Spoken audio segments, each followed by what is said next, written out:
Қазақстанда 12 сәуірден бастап бензин мен дизель бағасы көтеріледі. Не говори так! Не говори так! Бензин 11%-ға, яғни бұрын АИ-92 маркалы жанармайды 187 теңгеден алып жүрсек, енді литрін 200 теңгеден құямыз. Ал дизельдің литрі 295 теңге болмақ. Солярканың бағасы 20%-ға бірақ көтеріледі.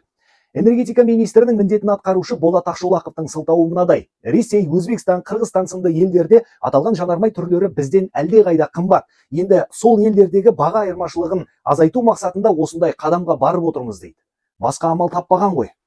С текущими ценами, сколько бы мы ни увеличивали производство ГСМ, его всегда нам будет не хватать. Второе. С такой разницей в ценах переток в соседние страны как был, так и будет продолжаться. При этом объемы перетока будут только увеличиваться.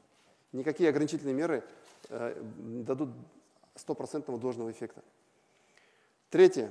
Сохранение диспаритета цен на ГСМ создаст стимул для работы теневого рынка и наносит ущерб национальным интересам нашей страны.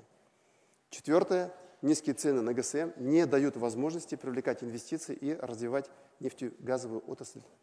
Естеріңізде болса, былтыр жазда қазақстандық жүргізушілерге арзан, ал өзге мемлекеттің азаматтарына дизельді қымбатқа сату тәсілі қолданылған еді. Алайда одан түк пайда болмағанға ұқсайды. Енді бағаны көтеруден басқа жол жоқ дейді Ақшолақов. Осы наурыз айының басында ғана жанармай бағасы бақылауда өспейді деген еді осы Ақшолақов. Енді екі сөйлегені қалай?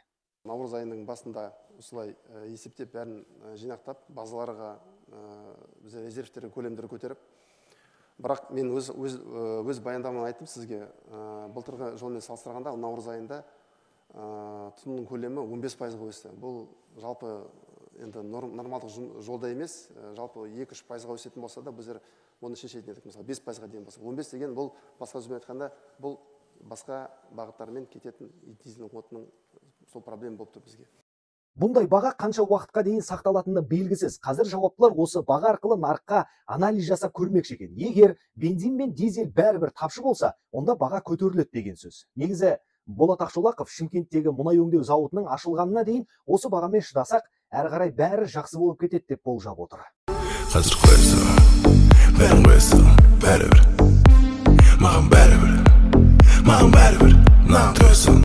Сенсек те сенбесек те енді осылай болып тұр. Ендігі үміт Шымкенттегі зауыттың тезірек ашылып кетуінде болып тұр.